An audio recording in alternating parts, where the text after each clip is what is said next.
Assalamualaikum warahmatullahi wabarakatuh. Apa kabar anak-anak semuanya? Gimana liburannya semester 1 ini? Mudah-mudahan menyenangkan ya, dan kita semangat lagi belajarnya. Meskipun kita harus belajar di rumah lagi, kita harus tetap semangat ya, karena belajar di rumah itu asyik dan menyenangkan. Anak-anak, di semester 2 ini, Buspa akan kembali mengajarkan tematik muatan bahasa Indonesia. Buspa akan melanjutkan materi bahasa Indonesia, yaitu tentang cerita fiksi dan non-fiksi. Tapi sebelumnya, anak-anak, kita harus berdoa terlebih dahulu. Mari bersama-sama kita awali pembelajaran hari ini dengan membaca basmalah. Bismillahirrohmanirrohim. Mudah-mudahan dengan pembacaan basmalah, video kali ini dapat dipahami anak-anak dan dapat bermanfaat bagi kita semuanya. Disimak baik-baik ya videonya. Sebelumnya dipersiapkan terlebih dahulu buku catatan bahasa Indonesia dan buku tematik 6 tema 6. Buspa akan melanjutkan materi bahasa Indonesia tema 6 tentang teks non-fiksi yang berupa kata kunci pada teks non-fiksi, kalimat utama pada teks non-fiksi, dan gagasan utama pada non-fiksi. Dibuka ya buku paketnya. Selanjutnya, Buspa akan menjelaskan kata kunci yang terdapat pada judul teks non-fiksi. Pertama, teks non-fiksi merupakan teks yang ditulis berdasarkan data atau kenyataan yang ada. Biasanya datanya akurat dan dapat dipertanggungjawabkan. Informasi dari teks non-fiksi dapat diperkirakan dengan cara mengetahui kata kunci yang terdapat pada judulnya. Kata kunci merupakan kata penting yang menggambarkan isi teks. Contoh judul teks non-fiksi yang nanti bisa kalian lihat pada buku paket. Yang pertama adalah lingkungan sekolah yang sehat. Yang kedua, mencegah bahaya demam berdarah. Yang ketiga, kegiatan penghijauan di lingkungan rumah. Kata kunci dari judul teks yang disebutkan tadi dapat digunakan untuk memperkirakan isi teksnya. Dengan menentukan kata kunci pada judul-judul di atas, kita dapat memperkirakan isi teksnya.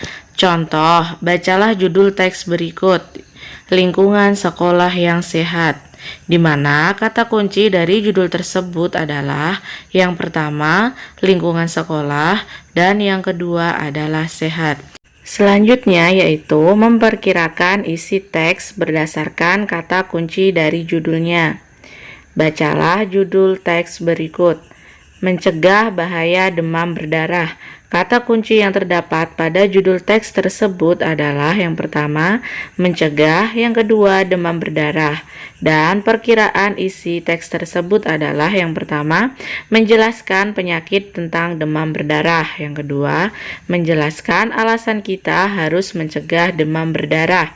Dan yang ketiga yaitu menjelaskan cara mencegah demam berdarah. Jadi dengan kata kunci kita dapat memperkirakan isi teks yang kita baca.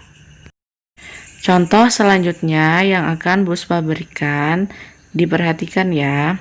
Bacalah judul teks berikut, kewajiban mengisi kemerdekaan di lingkungan rumah. Kata kunci yang terdapat pada judul teks tersebut adalah sebagai berikut. Yang pertama, kewajiban. Yang kedua, mengisi kemerdekaan. Dan yang ketiga, lingkungan rumah.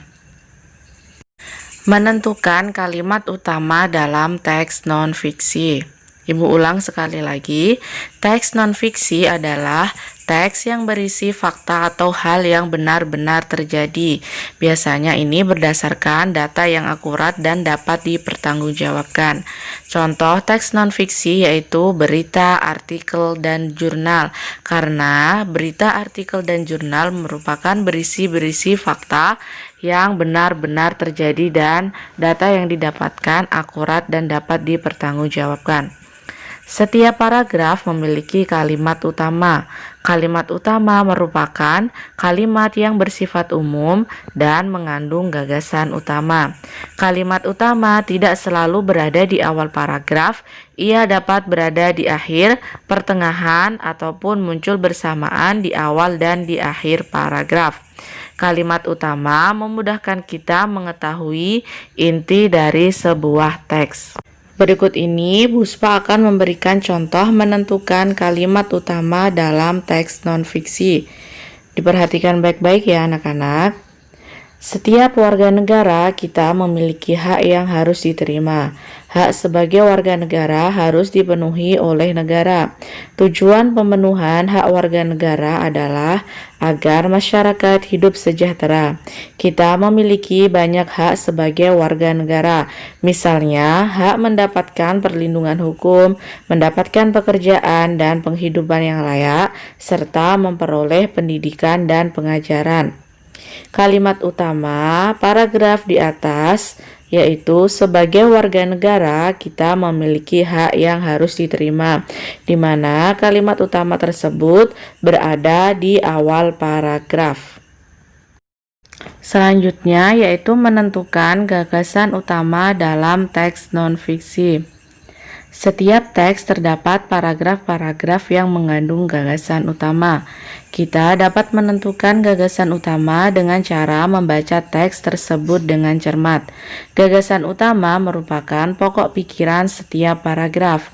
Pokok pikiran setiap paragraf dapat diketahui dengan menentukan kalimat utama paragraf tersebut. Buspa akan memberikan contoh cara menentukan gagasan utama dalam teks non-fiksi. Diperhatikan ya.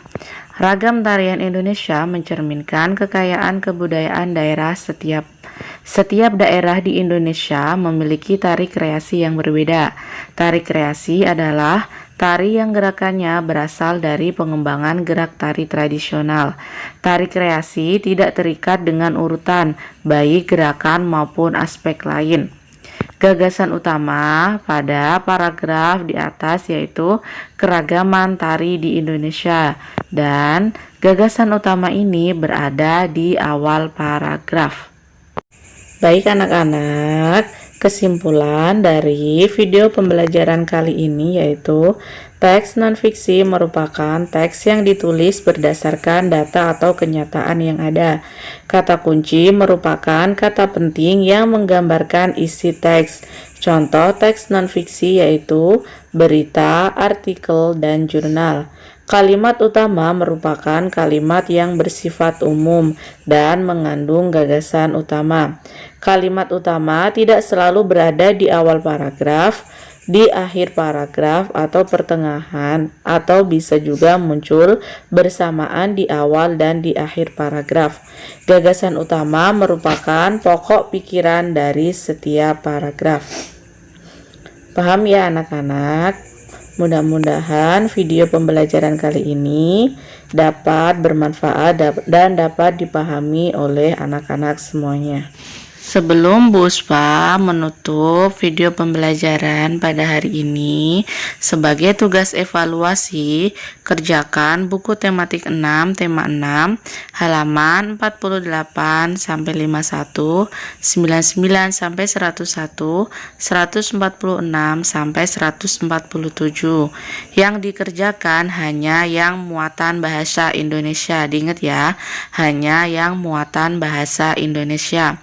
Setelah selesai dikerjakan, dikumpulkan, difoto, kemudian dikumpulkan ke wali kelas kalian masing-masing.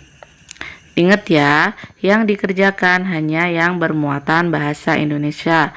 Kemudian difoto dan dikirimkan ke wali kelas kalian masing-masing.